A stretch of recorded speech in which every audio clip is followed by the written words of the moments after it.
আমরা জুলাই গণ অভ্যুত্থানের মতো ওই সময়টার মতো আবারও ঐক্যবদ্ধ হচ্ছি এবং আমাদের যে গণ অভ্যুত্থানের নেতৃত্ব, গণ অভ্যুত্থানের চরিত্রগুলো আক্রান্ত হচ্ছে, বাংলাদেশের একটা নিরাপত্তা ঝুঁকি তৈরি হচ্ছে।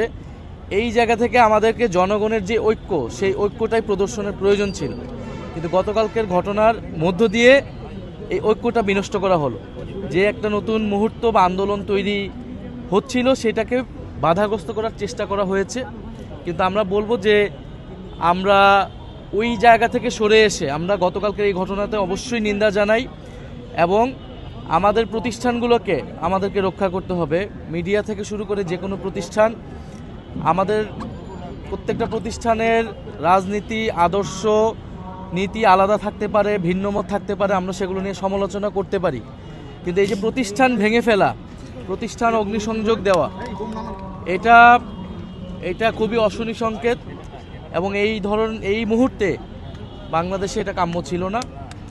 এবং যেটা আমাদের জোটের অন্যান্য নেতারাও বললেন যে এটা সরকারের যেই নিষ্ক্রিয়তা আমরা দেখতে পেয়েছি, এটা সরকারের একটা অংশের সংশ্লিষ্টতা ছাড়া, তাদের পরিকল্পনা ছাড়া এটা সম্ভব হতো না।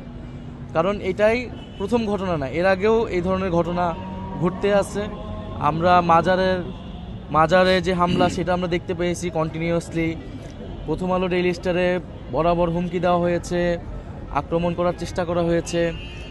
ফলে সরকারের ভিতর থেকেই এটা আমি বলবো যে বাইরে কে করছে সেটা তো সরকারই চিহ্নিত করতে পারে, সরকারের দায়িত্ব। যদি সরকারের ভিতর থেকে এটা যোগসাজশ থাকে তাহলে তো এই ধরনের ঘটনা ঘটাটা সহজ হয়।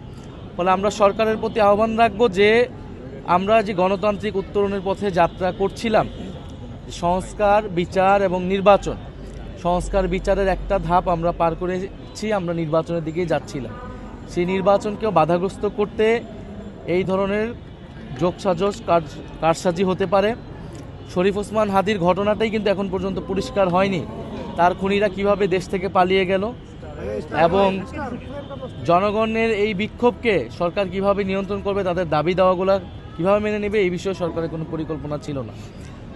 ফলে আমরা আমাদের স্পষ্ট বার্তা এটাই যে শরীফ ওসমান হাদির যেই খুন, এই খুনের বিচার আমরা চাই এবং সেই খুনিরা যদি ভারতে পালিয়ে থাকে অবশ্যই ভারত সরকারকে চাপ দিয়ে সেই খুনিসহ জুলাই গণহত্যাকারী যে খুনিরা রয়েছেন তাদেরকে দেশে ফেরত আনতে হবে এবং গতকালকের এই যে ঘটনাগুলোর সাথে যারা ঘটিয়েছে তাদেরকে গ্রেফতার করতে হবে, বিচারের আওতায় আনতে হবে এবং সরকারের ভিতরে যারা জড়িত তাদের বিরুদ্ধেও ব্যবস্থা নিতে হবে।